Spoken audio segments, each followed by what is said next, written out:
Southern Arizona Territory, late spring of 1866. 3 weeks since the conflict's conclusion, dawn had not yet painted the desert sky, but pale light filtered through the mesquite branches in shifting patterns. The creek bubbled softly, winding. Between weathered rocks and dried autumn debris, the morning should have felt peaceful, but Captain Samuel Stone sensed danger in the silence. His mare, battle-scarred chestnut called Belle, had halted abruptly beside the water, ears pricked. Forward, nostrils flaring. Samuel dismounted carefully, fingers instinctively checking the colt at his hip. His worn boots pressed into the sandy soil as he approached the narrow stream. That's when he discovered her, a young woman, no more than 20, collapsed like a broken doll near the water's edge. She lay twisted awkwardly, one arm trapped beneath. Her body, the other stretched toward the creek. Her cotton dress was shredded, stained with mud and crimson. Her palms raw as though she'd crawled through thorns to reach this place. Samuel knelt beside her. "Ma'am," he called gently. Silence. He leaned closer, checking for signs of life. Her breathing was shallow but steady. Her skin was pale beneath layers of grime, and a deep gash ran along her forearm. Still seeping blood, he scanned the surrounding. Brush. Nothing but bird calls and rustling leaves. "I mean you no harm," he said to her unconscious form. "Just need to tend this wound." He retrieved clean cloth from his saddlebags, tearing it into strips. As he reached to examine her injured arm, she suddenly convulsed awake. Her eyes flew open, wild, terrified. "No," she gasped, voice breaking like glass. "Please, just make it quick." Samuel froze, his hand suspended inches from her torn sleeve. In her gaze, he saw something that chilled him, not just fear, but complete resignation. "Not here to harm you," he said softly. "Just do it," she breathed. "I can't endure any more." Samuel slowly withdrew his hand. "I won't hurt anyone today. You're bleeding badly. Let me help." She stared at him, trembling like a frightened animal. Cautiously, he moved toward her arm again. "Let me see," he murmured. "This needs cleaning." This time she didn't resist, but her jaw clenched and she turned away. He gently moved the torn fabric and stopped cold. There, seared into the pale skin of her wrist, was a symbol, a crude letter burned deep into her flesh. Samuel had seen such marks before, during a raid on an illegal camp near Tucson. Women held captive, some alive, others beyond help, all bearing similar brands. His hands curled into fists before he forced them to relax. He looked at her again, no tears, no pleading, just emptiness behind her eyes like shutters drawn tight. "What's your name?" he asked quietly. No response. "Samuel Stone. You're safe now." Still nothing. He wrapped the cloth around her arm carefully, noting each flinch. Blood soaked through quickly, but pressure would help. "I'm taking you somewhere safe," he said. She didn't reply, her eyes drifting closed from exhaustion. Samuel wrapped his coat around her shoulders and lifted her gently. "Whatever they did," he whispered as he carried her toward Belle, "it ends here." As they rode away from the creek, the morning sun cast long shadows behind them, the first page of a story that had only just begun. Chapter 2. The Adobe Sanctuary. The small adobe house sat hidden among Palo Verde trees a mile from the main trail. Sun-baked and simple, it offered shelter from both weather and unwanted eyes. Samuel carried the woman inside and placed her gently on the woven mat near the cold fireplace. He worked, quickly gathering kindling, striking flint, coaxing flames to life. Soon warmth began to fill the modest room. She hadn't spoken since the creek. Her body remained motionless, lips colorless, eyes open but distant. She flinched less than a wild rabbit when he approached with warm water and clean rags. "I need to clean this properly," he said. "It may sting." A barely perceptible nod. He worked in silence, dabbing gently. He was careful never to meet her eyes when examining the wound, never touching more than necessary. When finished, he covered her arm with the blanket and stepped back. She watched him constantly nod with curiosity, only wariness. A caged animal, unsure whether this new captor brought food or punishment, he moved to the small stove, heated beans with dried chilies, and ladled some into a tin bowl. After letting it cool, he offered her the first spoonful. She stared at it. For a long moment, "Take it slow," he said, voice gentle, not commanding. Finally, she parted her lips. He fed her each bite like a parent would a wounded child. No questions, no demands, just nourishment, warmth, and shelter. That night, he slept in the corner chair, rifle across his knees. She never moved, but her eyes remained open until dawn. By morning, she was sitting upright against the wall. When he brought water for washing, she startled initially, then allowed him to pour. On the third day, Samuel sat beside her with an old brush. "If you'll permit it, I can untangle this mess." She hesitated, then slowly turned away from him. He began. At the ends, working carefully to avoid pulling, her dark hair was matted with burrs, dried blood, and desert dust. He worked quietly, patiently, as the fire crackled nearby. Halfway through, released a long breath, and for the first time her shoulders dropped slightly. Later, produced a small silver mirror from his pack of keepsake from his sister. Back east. He placed it on the table beside her. "Perhaps you'd like to see? You look much better." She stared at the mirror for several minutes. Then, in one swift motion, she grabbed it and hurled it against the stone wall. It shattered into countless pieces. Samuel didn't move. "I don't want to see her," she said, the first words she'd spoken since that morning by the creek. He nodded slowly. "I understand. There's no lecture, no demand for apology, just acceptance." That evening, as he ladled more beans into their bowls, she spoke again. "My name is Clara." He looked up. "Clara," he repeated like a prayer. "It's all I can offer right now." "It's more than I expected," he replied. She almost smiled, something between relief and surprise. They ate in comfortable silence, but something had shifted. Not in the room, but in the space between them. She didn't thank him. He didn't require it. But when she handed back the bowl, their fingers touched briefly. She didn't pull away. Chapter 3. The devil wears a badge of the road into Tombstone stretched dusty and wide that morning, lined with sagebrush and stones still damp from night. Rain. Samuel rode slowly, Clara seated behind him, arms loosely circling his waist. She had said little since leaving the adobe house, only nodding when he asked if she felt strong enough to travel. They needed medical supplies. Her arm, though improving, still troubled her. And Samuel knew infection could set in without proper salve and fresh bandages. Tombstone was a town clinging to existence. Weathered storefronts, empty saloons, and hollow-eyed men carrying defeat like a visible burden. The kind of place where strangers drew stares and gossip spread like desert wildfire. They stopped outside the mercantile. Samuel helped Clara down carefully. "Stay close to the horse," he said. "I'll be quick." She nodded, pulling her shawl tight around her shoulders. The moment he disappeared into the store, her hands began shaking. She kept her head down, scanning every face that passed. Then he emerged from the shadows. A man stumbled out of the cantina thick-built.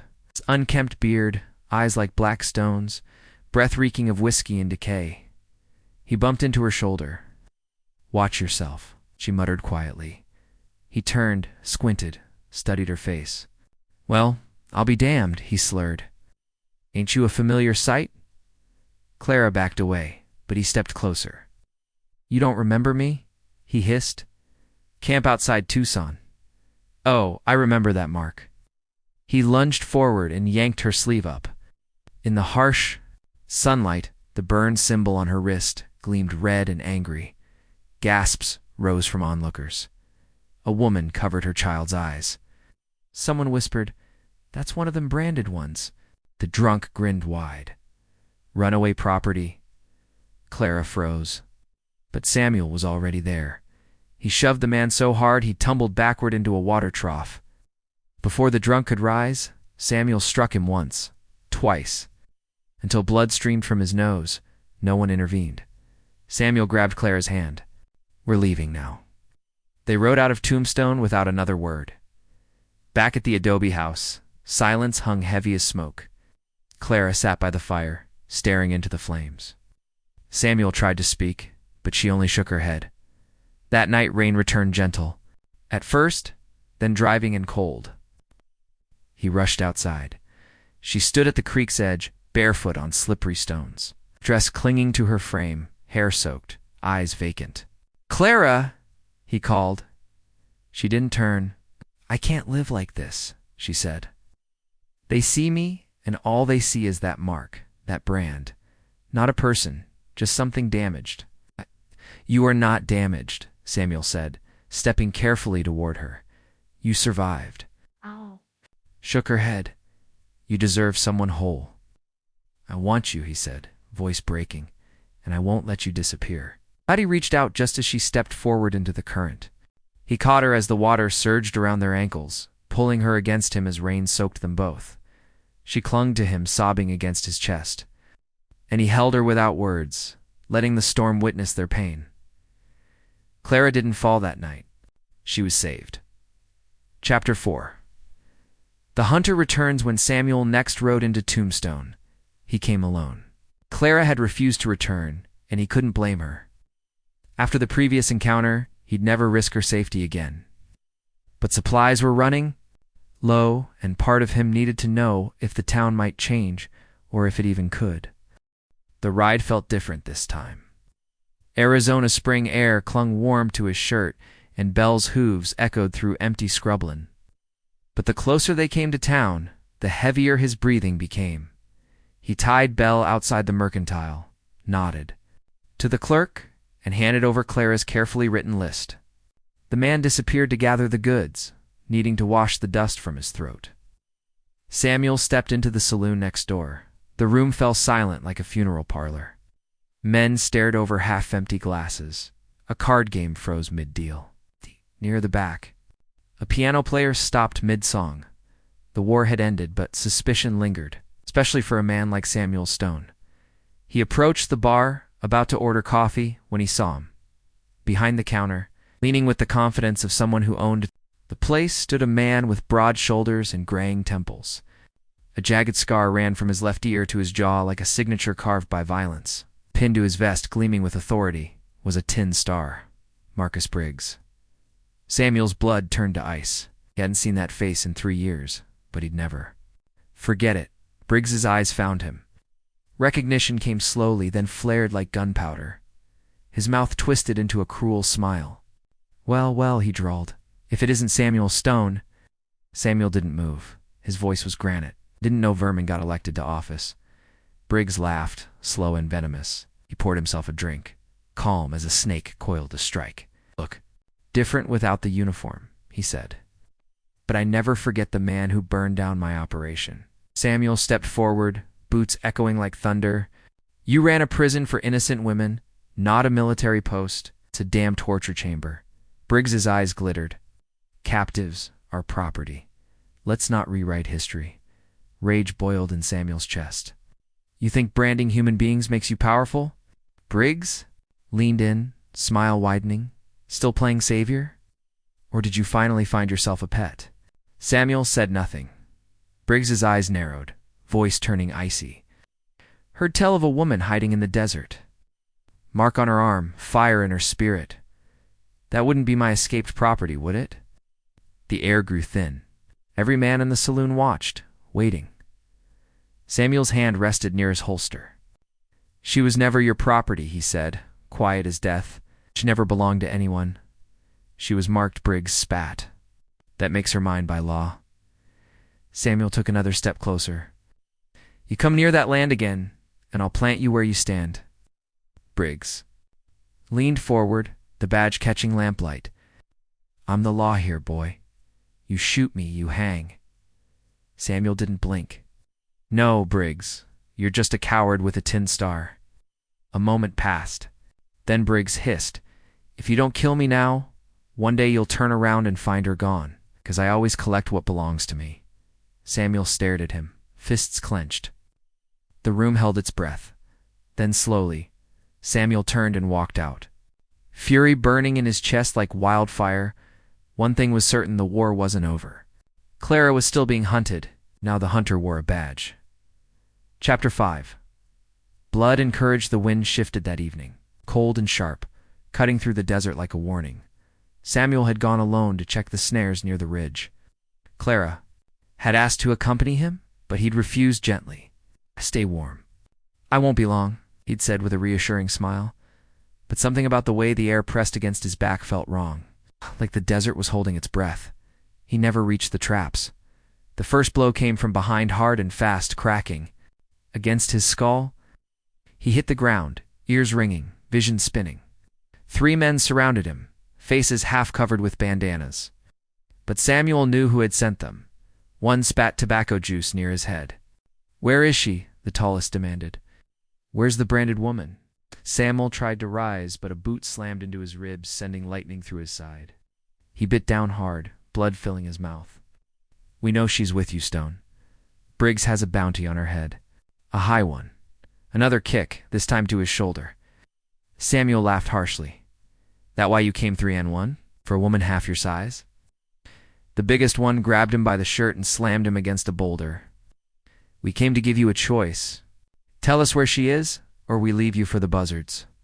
Samuel looked him square in the eye, pain shooting through every breath. "You kill me," he rasped, "and you'll never find her." The man punched him, and something cracked in Samuel's side. He groaned, sharp and guttural. The second man raised a piece of wood and brought it down across his ribs again. The world tilted, but he never spoke.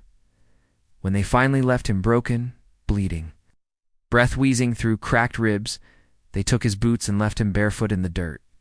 Hoping the cold would finish what their fists had started, he lay curled around the pain, coughing, blood, eyes barely open. The stars swam above him, and then Samuel. Voice cut through the darkness, desperate, terrified. "Samuel." Clara crashed through the brush, breath ragged, face pale with panic. She dropped to her knees beside him. "No," she whispered. "No, no, no, no." She touched his face, his chest, his shirt soaked with blood. "You're hurt. Oh, God, I'm fine," he croaked, barely audible, just a bit bruised. "Liar," she snapped, trying to lift him. "What happened, Briggs's men? They wanted you." She pressed a trembling hand to his side, felt the heat swelling beneath the skin. Her face crumpled. "Your ribs?" He coughed, tried to laugh. "Only a few, nothing vital. Why didn't you run?" She looked at him through half-closed eyes, and even through the pain, he managed to smile. "'Cause if they'd touched you," he said slowly, "I wouldn't be able to live with myself." She shook her head, tears falling freely. "Stupid," she whispered. "So damn stupid. I know." She slipped his arm over her shoulder and began dragging him toward the house. Every step was agony. Samuel gritted his teeth, tried not to cry out. Blood stained the ground behind them. "You shouldn't see me like this," he said once, halfway. "They're too late," she answered. By the time they reached the adobe house, she was drenched in sweat and shaking. She lowered him onto the mat, hands never leaving his body. She peeled back his shirt and hissed at the bruises, dark and spreading like spilled ink. "Stay still," she said. "Don't move." He nodded faintly, breathing shallow, as she pressed a cool cloth to his side. He whispered, "As long as you're safe, it was worth it." She froze. Their eyes met. He was half broken, bloodied, gasping for breath. But not once had he thought of himself. She sat beside him through the night, holding his hand in silence. And for the first time since she'd met him, Clara began to believe that not all men took. Some stayed, some bled, and some loved without needing to say the word. Chapter 6. The Reckoning. The Reckoning. Desert was unnaturally still that morning, too. Still. Even the coyotes seemed to have vanished. Clara had risen early to fetch water from the spring. Samuel was still sleeping, healing from his broken ribs. She was halfway back when she saw at the door hanging open, the mat inside empty. No sign of struggle, no sound, just absence. Her heart plummeted, the world tilted. Then she noticed them boot prints, fresh and deep in the mud from the previous night's rain. At least 3 sets heading north toward the mesas. She dropped the water bucket, rushed inside, and grabbed the rifle leaning beside the hearth. Samuel's Colt lay on the table, half cleaned from the night before. She took it too, checked the cylinder. 6 bullets. Poor odds. She followed the trail into the desert. Thorny mesquite tore at her arms, breath sharp and fast. The tracks grew fresher, disturbed earth, drag marks. Her pace quickened.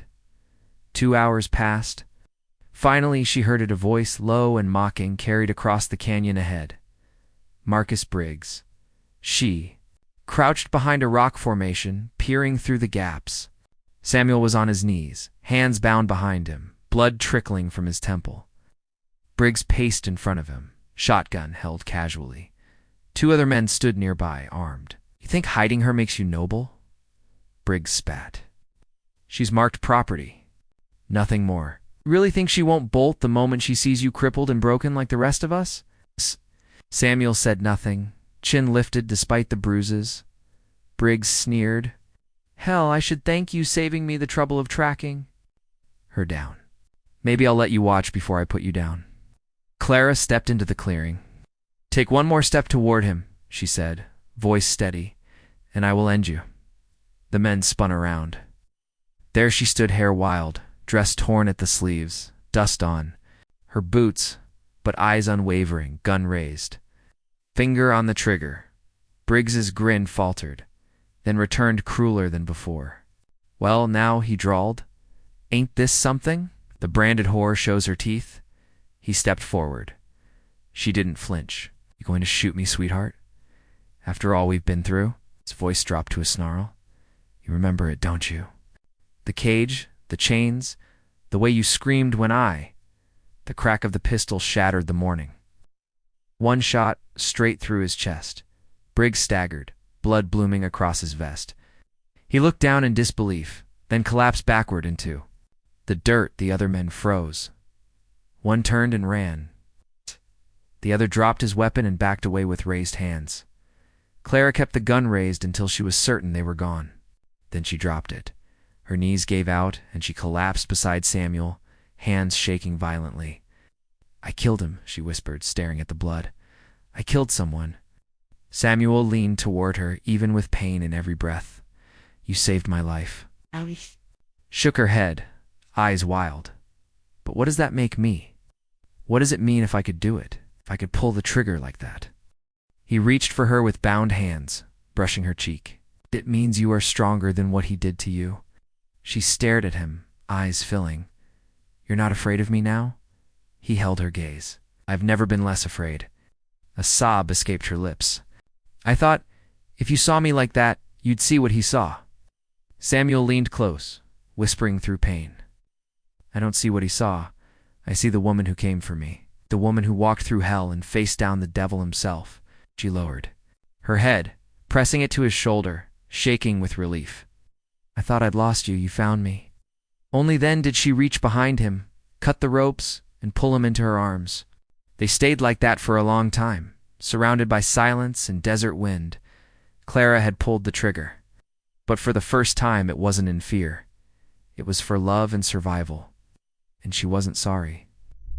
Chapter 7. From Ashes Beauty, the Small Forge. Behind the adobe house was nothing more than a stone pit and an old anvil Samuel had salvaged from an abandoned mine. There was no shelter from the wind, no roof overhead, just open sky and the steady ring of hot metal meeting cold air. But it was enough.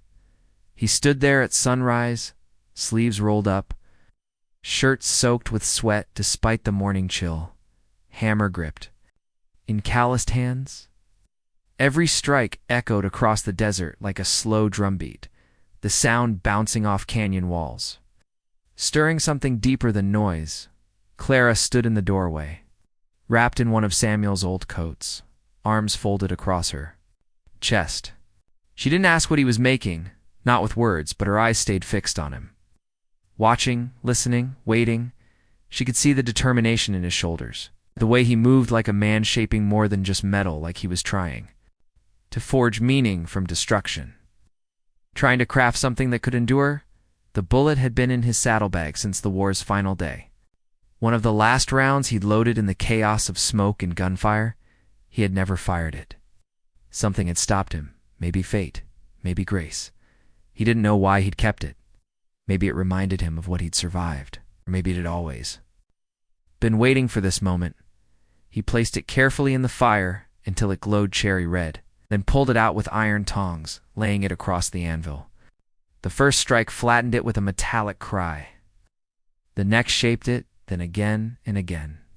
He worked slowly, methodically, transforming the shell from an instrument of death into a ring rough-edged. Golden from the brass, warm from the forge. When it cooled, he filed it smooth, polished it with cloth and ash. No engraving, no stone, just the memory of fire and the promise of what came after. By the time he finished, the sun had climbed high over the mesas. The air smelled of sage and morning rain. Samuel wiped his brow, pocketed the ring, and turned toward the open desert. "Clara," he called softly. She stepped out, coat still wrapped around her shoulders, dark hair loose in the wind. He was standing near the edge of their land where the hardpan gave way to wild grass and bursts of colored desert marigolds, ghost flowers, brittle bush stretching toward the horizon. Spring had finally come to Arizona. She walked to him, bare feet, brushing through dukest blades. He didn't wait. He met her gaze, steady and sure. No uncertainty in his voice. "I was never supposed to survive that war," Samuel said. "And after it ended, I didn't think there was anything left worth fighting.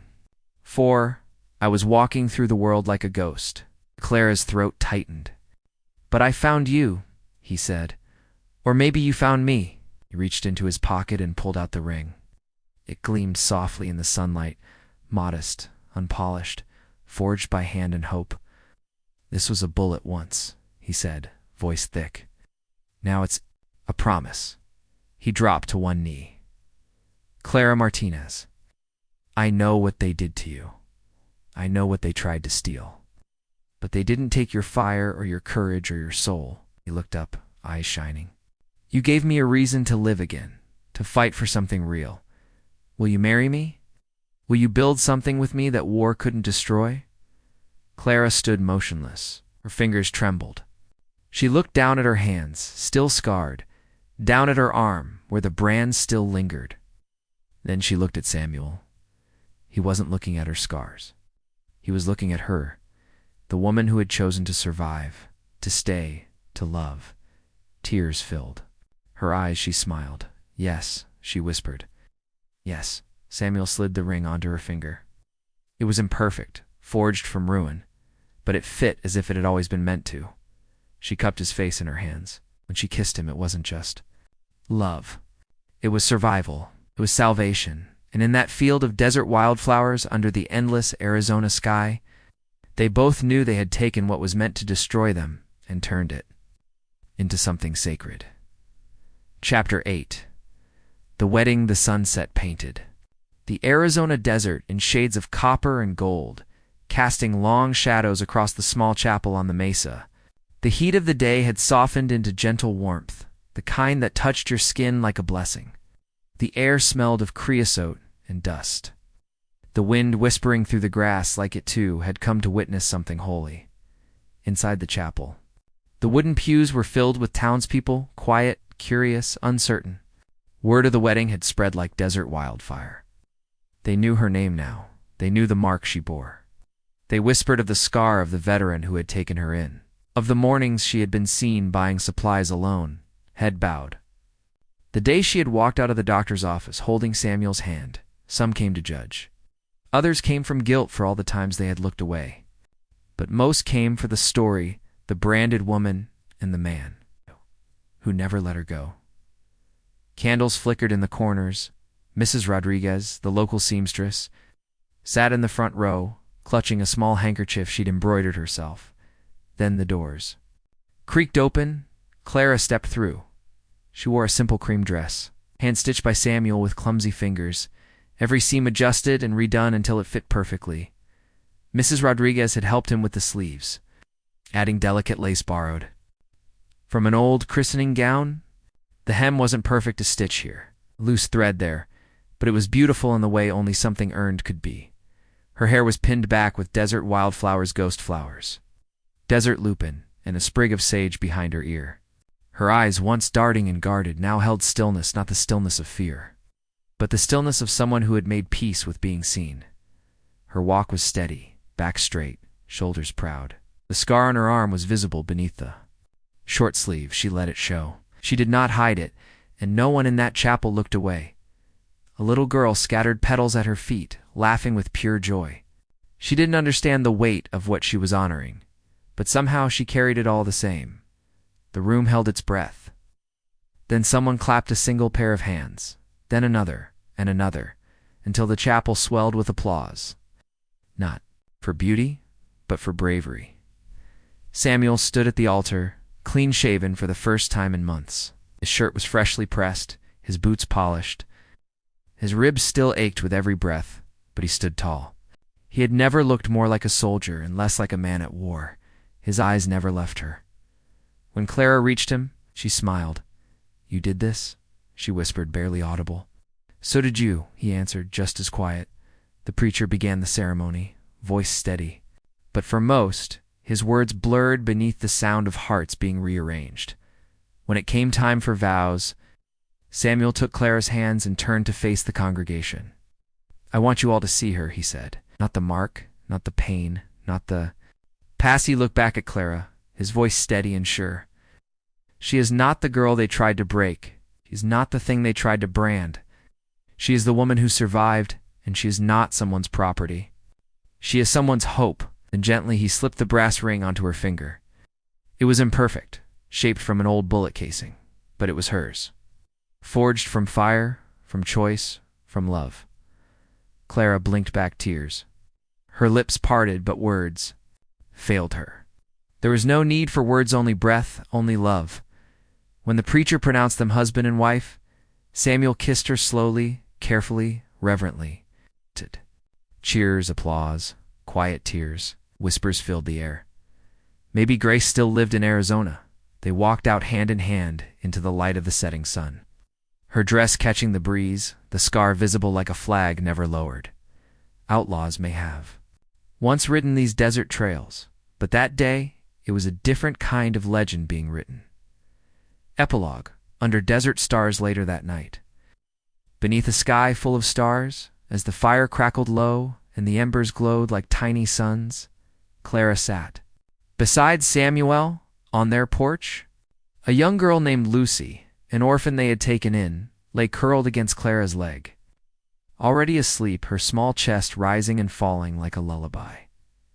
Clara stared into the flames. "I was branded as something broken," she said quietly. "Something used." She looked at the ring on her finger, then at the scar that still lived with her. "But he looked at me like I was something precious." Her fingers brushed Samuel's hand. "And for the first time in my life, I believed it." If Clara's story touched you, if you believe love can rise from scars and second chances, then you understand the power of the human spirit. Remember, you are not defined by your past. You are who you choose to become.